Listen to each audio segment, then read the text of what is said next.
that we've seen in our salon have a focus on some kind of social good as part of their business model. So we talked to Open Therapeutics before Thanksgiving, and their big goal is to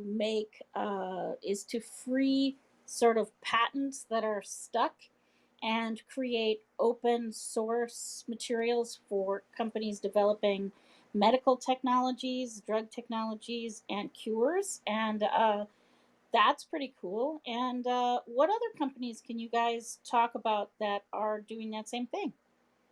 Carlos, do you have any other suggestions? Yeah, ironically, I do. One of our partners with Infiom, and I know Mariana would definitely be talking about it if she was here, is Superworld. Superworld is a metaverse, but they also have an NFT salon. So if you haven't checked out their NFT salon, check it out. And basically, within that, they do have a partnership with the Bored Apes Club and the World Bank. And basically, what it is they've gotten derivatives from, and I wish Rish was here to talk about this further because he probably has a lot more details into it. But from what I understand, they partnered with the World Bank. 40% of the derivatives of that NFT that they have. So if you are to basically mint this NFT that they have that's a Bored Ape, that is a derivative NFT. And what a derivative NFT is basically they have talked to the owners of the original artwork. That person has said, yes, you can go ahead and use this for this cause.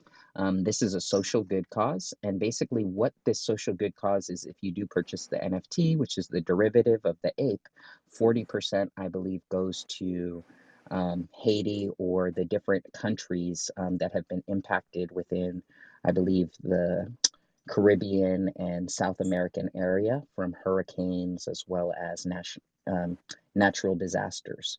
So I thought that that was a really cool one. I actually purchased one, so I do own one. So I can definitely say it is an interesting project in the sense that the money does or should be getting routed back. I think that one thing that would be nice, though, is for a lot of these social companies to start showing a little bit more clarity of how they're giving out the money. I think that that would be much more exciting for the future of NFTs. So if you're out there and you're thinking about doing a social charity one, just a friendly reminder on your marketing campaign, it might be a great idea to really show the PR on the back end. And what I mean by that is going out and showing, hey, this is how we've impacted this community with this NFT. This is how we've made your community, your city a better place because this little area right here has been developed, or we've given out food in this area, or we've given out supplies in Africa. When people start to highlight those kind of things, I think that they're newsworthy, and I think that that's where a lot of the marketing actually will come from in the future. I think that we're seeing a cry, as you said, for more transparency in almost every area of business, particularly in charitable giving. But in my research for trends this year for CES, one thing that's been coming up again and again is the notion of transparency in AI. And Carlos, since you have a specialization here, I would love for you to talk about transparency in AI and how we can avoid the sorts of things. Coded Bias came out, a film that talks about how our personal biases can be coded into AI if we're not careful. And since that's your area of specialty, I'd love to hear you talk about. And I'm glad that you brought this up. That being said, I know that it doesn't apply necessarily to NFTs at this point, but it will in the future. That being said, to give you guys a little bit of background, this is a personal opinion, once again, but I can definitely say that it resonates with most of the community at MIT as well as the professors, just because I have gone through the program. The ethics are really critical um, the critical thing that we're going to have to look at with AI. And I love the fact, Jeanette, that you brought up Coded Bias. So if you guys haven't seen Coded Bias on Netflix, it's probably one of the best intro documentaries you can get to have a very top level overview of the kind of biases that exist in AI. And most people don't realize this, but let me give you an example. Perfect example is facial recognition is used relatively frequently, correct? Facial recognition, unfortunately, isn't really the best way to detect with AI at this point, just because of the fact that the darker your complexion, the worse. And this sounds really bad because the algorithms created, it basically doesn't capture darker skinned or people with darker melatonin as well for accuracy, which causes to a lot of problems. Say, for example, in the future, if you only have a 70% accuracy rate on a facial recognition on a darker person and you're a police officer, that does create reasonable doubt. So I do want to point out that just because you hear the word AI out there, I want you guys to be very cognizant and that there's major issues with AI. That doesn't mean that people aren't looking into it, but there are some major ethical issues that will impact NFTs in the future. And let me give you another example of how AI could be, you know, implemented in NFTs in a bad way. Basically, there's AI is running off algorithms.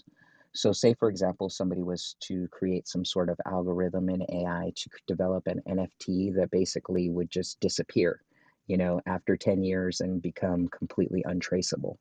That is possible with AI. So, people could literally plan a 5-year program for you, have you thinking that this community has been built by people, and then all of a sudden disappear because it's all been created by bots that are run by AI. So do be careful when you do throw that term out there. It is something that you should look into. But that being said, AI and NFTs are going to really create some ethical problems. So I'd like to remind you that this session is for you, and there is really no question that is too complicated or too basic. So if you have questions about NFTs, DeFi, and DAOs, or any other sidetracks that we may end up at, please raise your hand, and we would be happy to take your questions.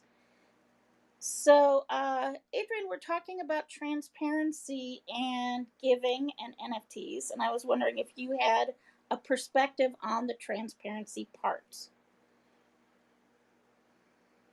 Oh, I don't know if you're there. Maybe she is on the phone. Okay, Yeah, go just ahead, to add a Carlos. tiny bit more, to the transparency part of NFTs, um, I highly recommend, for anybody listening here, as you're doing your research and your due diligence looking into what NFT projects to invest into, I would definitely, be spending a good amount of time just researching the transparency of the developers. And what I mean by that is the people who have initially developed the project, they should be tweeting. They shouldn't be so anonymous that you can't find them. If they are so anonymous that you can't find them, I'm not saying that that's wrong. Obviously, Bitcoin's been extremely successful doing that. But that being said, it's not really the best way to go about running an NFT platform. But that is a personal opinion once again, and maybe Adrian has different thoughts about that, or you do, Jeanette. Well, I'm going to take us off on another track right now and talk about part of giving and part of NFTs is really finding your tribe. And I think we've had a number of conversations in this organization about how important community is to what you're doing with NFTs. And so I thought I would share some of the materials that I have come across this week about this important topic. So before I do that, Carlos, do you want to give me your thoughts, or Adrian? No, I was just going to mention that, another good example, and I know Infiom highlighted this in their newsletter last week. This isn't an NFT project, it's a metaverse project, but Nike has partnered with Roblox. So I do think that that's a really cool project just to keep your eye on in the space. So if you guys do want to see some interesting things regarding physical activity in the digital world, I definitely would start to follow Roblox and Nike. That's a pretty big deal, that metaverse play. And I think we're seeing more and more of that as we move forward. Um, in looking at some different recommendations I've had about finding your tribe and building a thriving community, the first thing that they talk about is establishing your identity. And I think it's tempting when you are trying to build a community to sort of try to be all things to all people. But as those of us that do marketing know, if you try to speak to everyone, you end up speaking to no one. So, Carlos, did you have any thoughts about how different NFT groups could establish their identity and how to differentiate your project from someone else's? Definitely. What's really interesting is we do see a wide range of NFT projects, anything from, I think there's something called like Crypto Piss, something or like that, so there's all these really random projects that honestly I personally couldn't get into. You could create something like Pop Your Pop Your Pimples, which sounds insane, right? But if you look up the metrics and the analytics online of how many people look up videos for popping pimples. As crazy as it sounds, it's one of the hottest things, and that's why It is. Netflix ended up doing a whole documentary about it because they realized they have people who are working analytics, and I'm an Well, analytical isn't there a person. reality show about that too, like Dr. Pimple Popper or some kind of crazy Correct. thing? And it Yes. gets millions of views. And what's really interesting is these influencers get more views than a corporation could, spending millions and millions and millions of dollars in PR.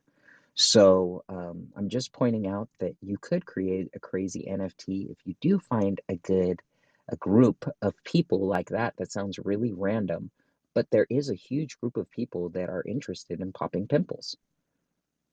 I know it sounds really odd and very random, but if you were to give tips or you were to create an NFT with a social good of maybe giving away free facial products at the end, or some sort of every month you receive a free new type of promotional item from one of these larger companies, from Clearasil one month, the next month from Neutrogena, until you find the right fit for you. And it really creates kind of like a social interactive dynamic. I'm not saying that popping pimples is going to save the world in any type of way, but there is a huge, huge market there. So, as silly as it sounds, find those markets, find those niches, and join those groups. That's my personal opinion versus trying to go and create something completely new from scratch and trying to get people to buy into it. That's really when you're developing a brand from nothing. And if you're going to be doing that, maybe an NFT isn't the best route. It's interesting too because in this talk about building your community, there's a lot of descriptions about making sure that your approach to your community is authentic. And one thing I can say as somebody who is developing products in this space is you are going to spend a ton of time with your project. So, for heaven's sakes, make sure that it's something that you're actually interested in or passionate about, or you're likely to fall apart because as much as we'd like to believe that this is an overnight get rich project, a lot of times it's like a uh, overnight success that's 3 years or 5 years or 10 years in the making. So you're going to need to have the sticking power to build that community. I think another thing that they talk about is designing the community's portal. And this is something that I think you could try to spend unlimited amount of time on. But in my experience, it's a lot more about being authentic and giving your people a way to communicate that is native to them than having lots of bells and whistles and shiny things. What do you think, Carlos? I think definitely that it really takes a different tactic, I think, for each niche, and that's something I'm learning more and more, and I agree with you. I think you have to find what you're passionate about, then find the community that already exists, in my personal opinion, and start to talk to those people and from the ground up, and really get involved specifically within the community as an influencer, a leader, or just a member. To try to take it on all by yourself from the beginning and just create a community from scratch is a very difficult task, but I'm not saying that people can't do it. But on the flip side, there are a lot of communities, once again, that exist that sound really crazy, but nobody's really tapped into. And let me give you an example. We all know that fetishes are a huge thing. This sounds really weird, but people like to look at feet. People like to smell feet. People like to do all kinds of weird stuff. So don't be scared. If that's what you love, go for it. Knock out an NFT. You're going to find that probably 100 plus people that are interested in the world plus. So just keep a lookout for those kind of weird things. But if you are passionate about it, I couldn't agree with Jeanette more. Go for what's passion, what makes you excited and tick, because this is a long play. Don't think you're going to get in there, start a community, and be done in a month. Another thing that I've run across is a discussion about how important it is to have a small, committed core to your community. That interaction and engagement from your community is really more important than the size. And I think it's very easy to get sidetracked about the idea that you have to have X thousand or X 100,000 users, where what you really need is a core of very passionate users that will ultimately spread the word. Has that been your experience too, Carlos? 100%. Organic growth of the community is completely needed, and I think there is no substitution for that. And most major companies are starting to realize that. You could throw millions of dollars at someone in targeted ads, and if they don't like your product, they just don't like your product. They're not going to click on it, bottom line. So find what people like, stick to what you like, and you know better than anybody. Find those core groups of people, 50 people. I know that doesn't sound like a large group, but if they're dedicated, 50 to 100 people can be a massive thing. Most companies don't have 50 to 100 people sitting in their marketing team putting posts on 24 hours a day on social media. So just remember that there is a large power in numbers. Even these large corporations that you can think of, some of their teams, that you'd probably be surprised, they're less than 100 people in their marketing department. You can get 100 people excited if they're already excited about something. Like, for example, smelling feet. There's over 100 people, I guarantee, online right now that are excited about smelling or looking at pictures of feet. And it sounds crazy, but that would do better and get more social attention than a company coming in and putting $1 million trying to get somebody like me who doesn't believe or isn't excited about smelling or looking at feet. You could send me $1 million worth of targeted ads and you're never going to get me to join your community. I think another thing you need to think about in creating your community is the content that you're going to put out for that community. I think ultimately, a community, when it gets big enough and engaged enough, will make its own sauce.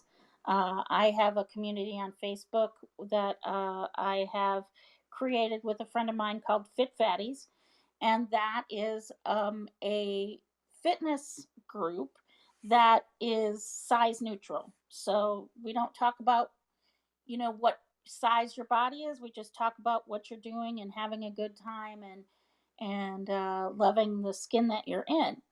And for a while, we had to pump a lot of content in there, but we have about 30,000 people on there right now, and it does make its own sauce. And that leads to the next step, which is moderation, which can be an absolute challenge in terms of how you set up your group and how you make your rules and how you keep people from tearing each other apart, which happens so quickly you don't even know. And you have to be prepared, especially as the group gets large, to maintain your rules and to deal with the trauma when the rules get broken. I wish Terry was here, because she would probably have a lot to say about that. But what's your experience in that space, Carlos? You know, I think that, and not to get sidetracked here, but just to give everybody an actionable tip, just an easy way to kind of test your market. If you're on Twitter, and if you're not on Twitter, NFTs are definitely very popular on Twitter in general. In comparison to using other social media platforms, Twitter's probably one of the best to get information about NFTs and where people are talking about NFTs. So that being said, just go ahead and open a space. And what I mean by opening a space is there's a feature within Twitter that you can basically open a live stream. I think you have to have 100 people or something like that if you have a newer account to be able to do this function. But if you open a room and just put as the title whatever you want to talk about. So, say for example, you're passionate about Omi, and I know most people don't know what Omi is, but Omi is one that I know has a passionate following and a group of people that follow it. It's a token. Um, and so that being said, this utility token, anytime somebody puts up just the circle or puts up OMI on their space, and you can see this on Twitter, I normally go into that room, believe it or not, and there's normally a lot of people there. So you could test it by just putting something like, you know, Johnny's, burgers NFT, whatever you want to call it, and just test it and see if people go into that room. If people start coming into your room and you start talking about it and people get excited about it, you might have something there. If they see the word burger and they're into burgers, they might go into the room. So, as weird as it sounds, you might want to just try to create a Twitter space of what you're going to do and see if people join your room or start to join rooms because there's plenty of rooms up there. Trust me. You might be surprised. Your project probably already exists on Twitter if you look for a group. I think that's an important point also, is that as you're building crypto and as you're building NFTs and DeFi and DAOs, you really don't want to engage 20th century business practices here. And I think a key differentiator in new technologies now, how they're being rolled out, is that it used to be a we'll plan it, we'll think about it, we'll plan it, we'll create a huge specification for it, we'll build it, then we'll put it on the market and we'll hope it sells. And that's really an old fashioned way of going about it. And I think as entrepreneurs, there's a huge temptation to do that. I think I know what the market wants. I have this passion to build this thing, so I'm going to go build it, and people will surely want it because I want it. That means lots of people want it.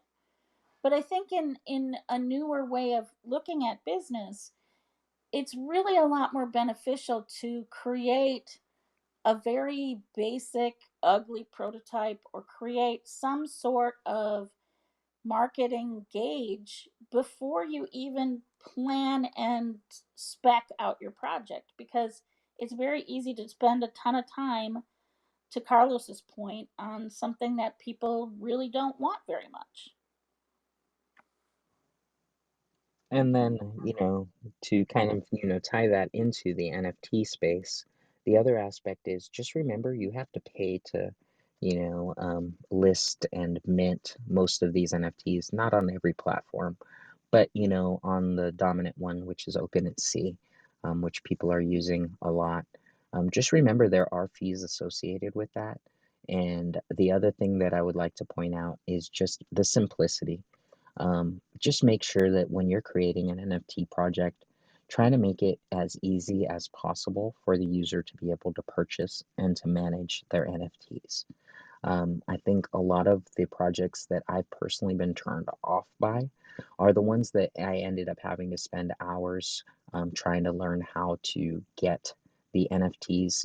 At first that was cool, it was fun, but the reality is that once you've done that with one platform, you're not too excited to go to another platform and spend hours, trying to figure out how to basically transfer over your NFT or list it. Another good thing to look at is if they already have an open marketplace. So if you're looking for an NFT, make sure, or don't, shouldn't say make sure. A lot of these don't even have marketplaces that exist, but maybe it's a good idea to reach out to the developer to get a timeline or reach out to somebody within the community who can give you a timeline of when the marketplace will exist so that, say, for example, you spend $500 on an NFT. If you need your money back, you want to make sure that there's a marketplace available or that you can transfer your NFT asset off of their platform so that you can resell it. Because if not, you're at the mercy of them until they create a platform or a marketplace that they can basically sell the NFTs. So that's another important thing. I know a lot of people get excited, they go out buy NFTs, and then they realize, oh shit, I can't even sell this. Yeah, that's a pretty key component of all of this is it's very easy as an NFT buyer to make assumptions that can get you in a lot of trouble.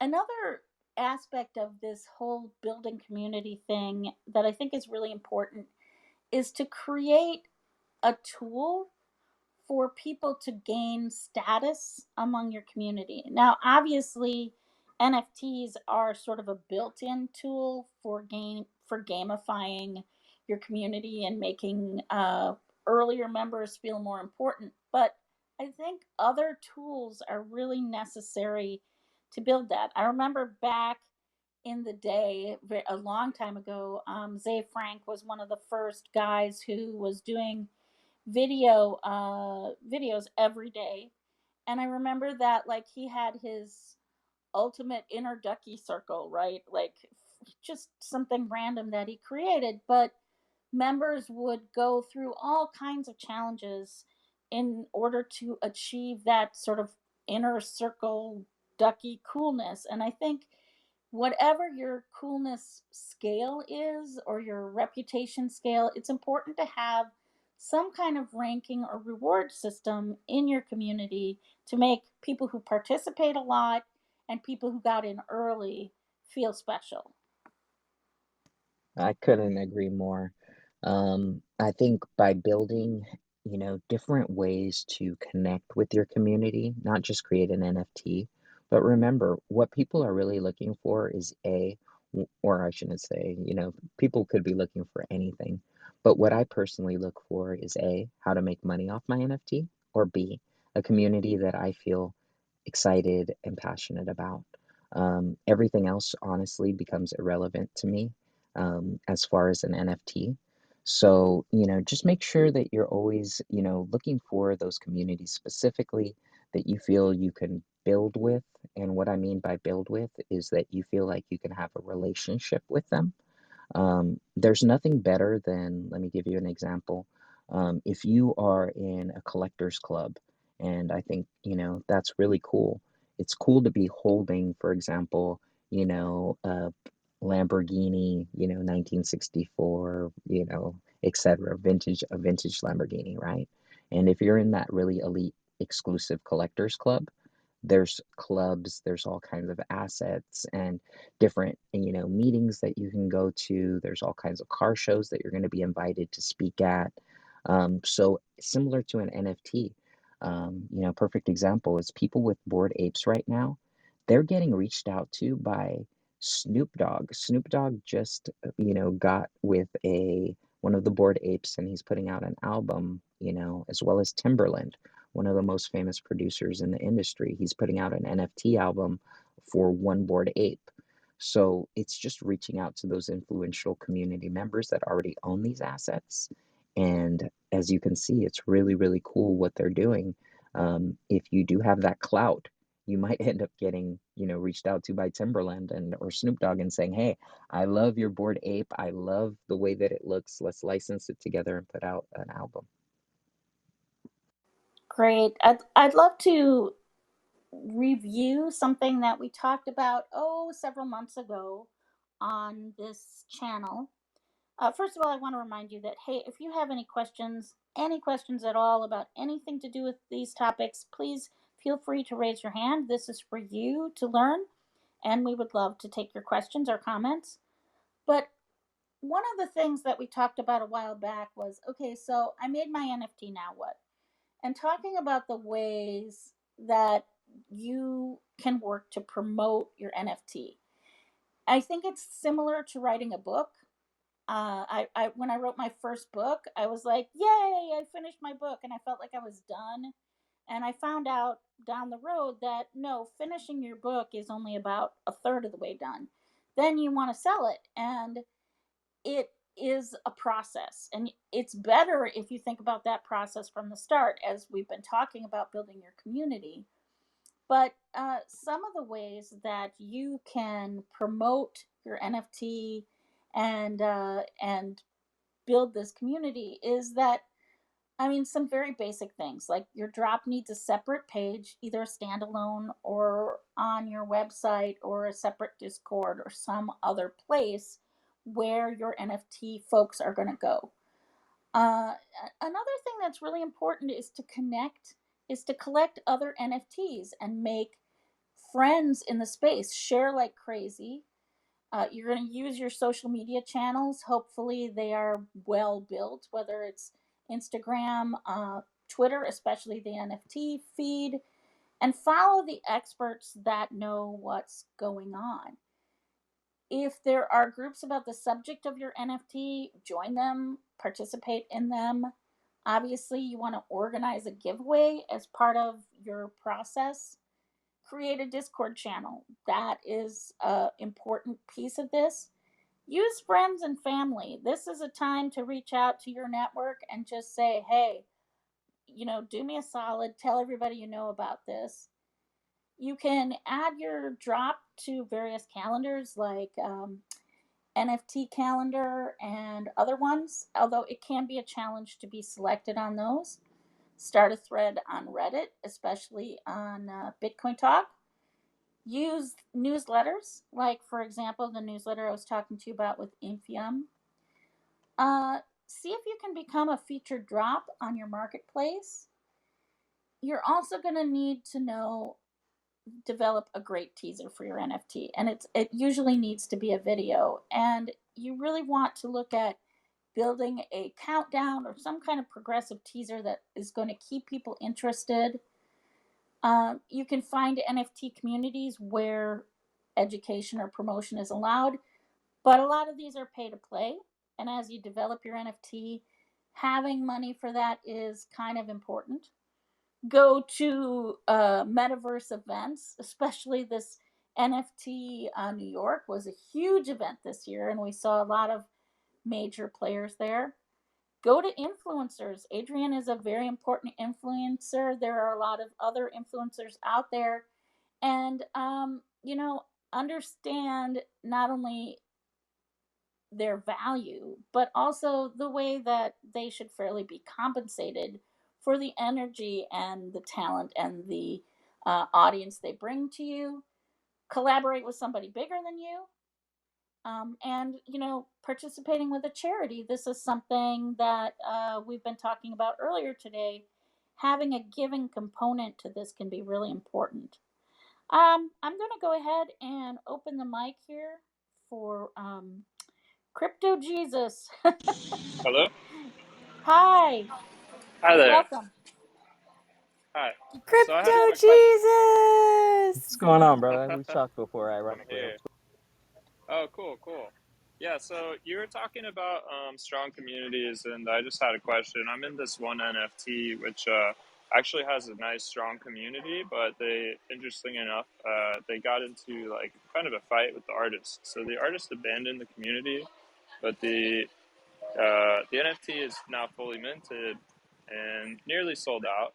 So I'm wondering, how helpful is a strong community without the right leaders? I mean, they are working on like taking action and taking leadership, but So I will tell you that the key to rebirthing a launch, which is basically what we did in Billionaire Zombies Club, if you have a project, I've seen many of them change hands like 3 times and they're still dead.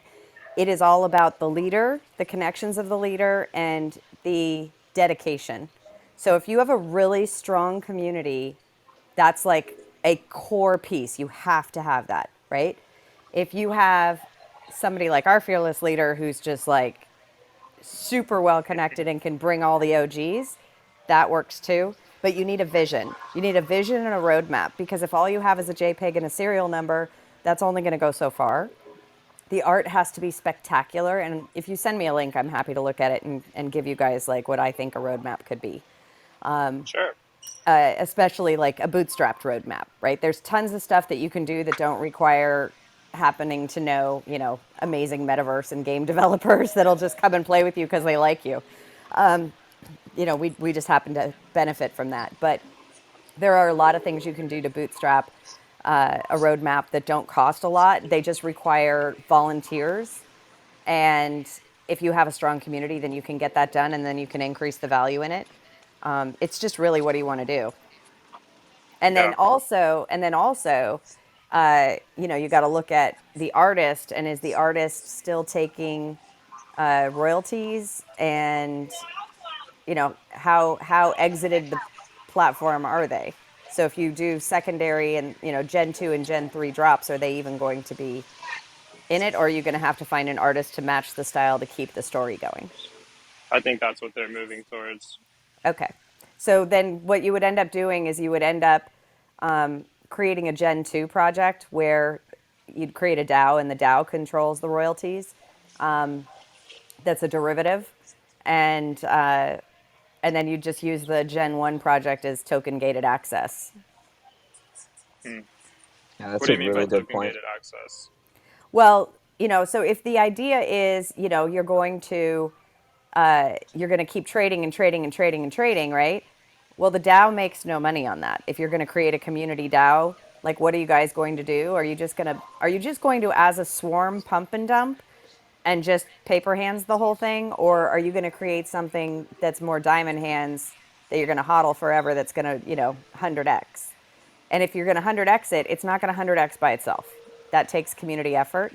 So what are the action steps that you guys need to do? What's the roadmap? Are you going to create, a locked community? Is there going to be, are you going to create a partnership with a game that's already out there that gives you guys access to that so you don't have to build the game? Like, what exactly is the roadmap going to look like? So then you got to go to the Discord. You got to say, hey, I need volunteers for a leadership team. We're going to mastermind some ideas for a roadmap, and and then you come together and you figure out, who knows who's got what talents, what can you guys put together, and where do you go from here? And there you go. Cool. And Yeah, I I'm think, really interested to see how it plays out. Yeah, I mean, if yeah, if the artist has exited, you can hijack it. but I Just think make it sure you points look to the into that importance, first, right, but yeah. of Yes. having that plan and having that relationship with the artist and aligning your goals to start with, wouldn't you say? Oh, definitely, definitely. I mean, yeah, I wasn't really there for the drama that went down, but I know he's gone now. So, Mm. This isn't by any chance an Ethereum project with llamas, uh, is it? no, I mean, I can name it if you like. Yeah, feel free. Ripe, I mean, there's ripe, no reason ripe why for not to pump it. hijacking. Right, Yeah. pump it. Yeah, yeah. It's called Board Cat Club. It's on Polygon. Well, I love that it's on Poly. Yeah, yeah. So it's pretty cheap, and it actually just had like a pump and dump. But I think after the artist exited, a lot of people. That's when the dump happened. Mm. That makes sense. I can see if your love for the artist is kind of the thing that's tying you there, then the loss of that artist would feel a little unsettling, I would imagine. And if you can So, get Yeah, in I'm not touch with the sure. artist, just talk to the artist. A lot of these artists are open to partnerships. So, perfect example is even though he basically is allowed it, he doesn't want the drama, he wants out of it. That doesn't mean he doesn't want some money off it. So, maybe what you can do is just, talk to him directly, say, hey, we have a new artist, or do you have a recommendation for a new artist? And ultimately kind of take it from there. Say, hey, we'll give you 5% on the, basically tie that into the smart contract on the back end for second gen, like she was talking about. So then that way, if you do, as crazy as it sounds, the artist might come back. I don't know. Yeah, You just kind of got to talk to the artist too, just to be fair to the artist. But that being said, I do agree with if something's dead and you have money in it, go ahead and hijack it if they're not doing anything with it. You didn't hear that. This isn't legal advice, but or financial advice. But what she said, honestly, I wouldn't do, but I agree. that sounds pretty solid. it I think a lot of the community are happy that he's gone now, but I think they mostly left because of just like FUD, really. And it But it definitely is weird. happens. It's also a lot of pressure, to be honest. And that's a great thing that you brought that up. So anybody who's starting an NFT project, just be ready for it to become your life and for you to have people, hitting you up, random people that you've never met before in your life. You will spend a lot of time dealing with customer service. So if you're not good at, talking to people, maybe it's not the best idea for you to be the one leading the community, and you can assign somebody else to do that aspect. But find a community manager. That's another thing that you guys can do. Just instead of trying to recreate the whole project, find some volunteers that really want to manage the project and see what happens. Yeah, I'm not involved on that level, but maybe I will try because that'd be a fun experiment either way. Yeah, it never Cool. Yeah, hurts, man. yeah. I AR, mean, I'd love to get your question or comment before we run out of time. AR, and Nicholas, can you mute? Yeah. Oh, sorry. Awesome, thank you. thanks. AR, did you have any questions or comments? Yeah, actually, I came up because I I'm looking for a little bit of help. Uh, I'm on the other side of the fence in terms of NFT utility, and I don't necessarily have, let's say, the projects and or community that. Well, basically, I, I'm I'm part of a few different NFT communities, just to clarify. But I'm looking to provide a philanthropic utility through social gaming, through social mobile gaming, and I'm just trying to identify projects right now that trusted sources like yourself can maybe point me to. Well, And question: how does it work? great question, because I asked the hard ones. I'm the Simon Cowell pitch competition, so shoot your best shot. fantastic. If you check your back channel, I can kind of work from that. Basically, we have a wonderful young black lady from from the California area that essentially came up with a project to where a she came up with she came up with a she came up with an invention. Um, how did I lost my train of thought. Like, I feel like I'm actually on stage right now. Give me a second. Let me take a Okay, brief. Let me take a I can already fix this for you. Um, good. because there is already, if you go to ESTN, that's the Esports Tournament Network, they already have the unique player ranking, they already have all of that scoring. If you come to them and you go, look, we want to be able to plug this in and offer this to your 100 million users, that's the easier way to go about it. Instead of trying to reinvent the wheel and pull a whole new audience, you go where the audience already is. So we already have. So we ended up going the other route and taking this young lady's algorithm. I'm sorry. I'm in between work right now. So let me reset everybody. I'm my name's AR. My real name's Emeka Chedu. I'm located here in New Jersey.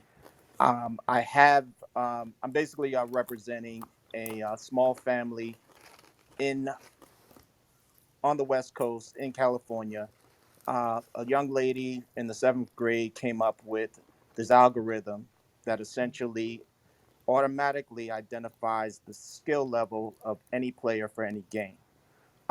It's different from your centralized sort of you know um, random um, random tournament that doesn't necessarily quantify each and every game. No, I got Um, that. That's why I'm saying go partner with ESTN. They could plug it in, boom, 100 million users instantly. yeah, so our system has 240 million seats that we're capable of, and we also partnered with a commercial fundraiser. So Okay, I know, honey. You are married to your idea. I am the Simon Cowell of pitch competitions, okay? And you're not actually listening to me. Your it's product not is good, it's but you not are my not listening to me in terms of launch. Your way is the hard way. Your way is going to take time, dollars, sweat, tears, and maybe will work. Maybe. Oh, You well, go to no. Well, ESTN, you partner with them, you plug in your algorithm, you get a rev share. All that rev share can go to support development and team and all the charities you want, and give every single player an option to pick the charity of their choice to earn rewards to donate to. It is literally an ESPN, instant win and up and going. ESPN, you're saying? ESTN, TN. ESTN. Okay. And I've been on the board for like 5 years. And they already have a unique player ranking. But the story of a seventh grader, or a Yep. grammar Yeah. school, the seventh grader Correct. girl Love building an it. algorithm, Gotta I love will that. fight to the mat to get I that will put too. in. Okay. Me too. Just So fantastic. So I'll circle the wagons on that. Yeah, and I shot you some additional information on that. So for Yes, me, I'm just simply I didn't build it, right? right. Yeah, I'm just No, trying to get it. seventh grade girl did. Damn. Hello, and Yeah. and more importantly, we want to be utility for a lot of the more, I guess, local NFT projects here. So that's really our tech play is really more on the community side. I'm um telling you, Yep. I can make this famous in like 4 phone calls. Not today. Today is Giving Tuesday, and I'm yes. dropping 2.2 billion tokens. We already dropped 1.2. We're getting our final charity Well, list in there, including the Yep. reason I keep stepping out of this room because I'm talking to my girl in Mumbai, and it's in the middle of the night, and I'm making her get up and make a MetaMask because we are going to fund her engineering design that saves hundreds of millions of babies a year, or hundreds of thousands of babies. okay, so I'm gonna get my meta behind out of here as well, and then I'll be reaching out to you. Yep. And ESTN, I can reach to them. Are they on Clubhouse or ESTN.io.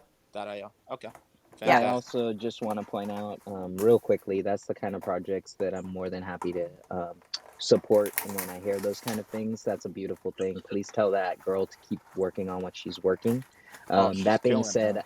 I do have people that would be willing to mentor somebody doing that, that Okay. are very highly regarded in the industry, and just reach out to me, and I'm happy to introduce you to somebody at Ticketmaster that might be interested in this and mentoring. And That would Fantastic. be amazing. Yeah, I'm just see? I'm Yeah. just going to take this moment to wrap a nice little bow around this and say, what can we learn here, right? I think there's a temptation as an entrepreneur always to do it yourself, right? To build it from scratch, to build your idea, to create your own community from scratch. And what I can tell you as a longtime serial entrepreneur is that you can get on trajectories that are like, yes, I'm gaining community every week.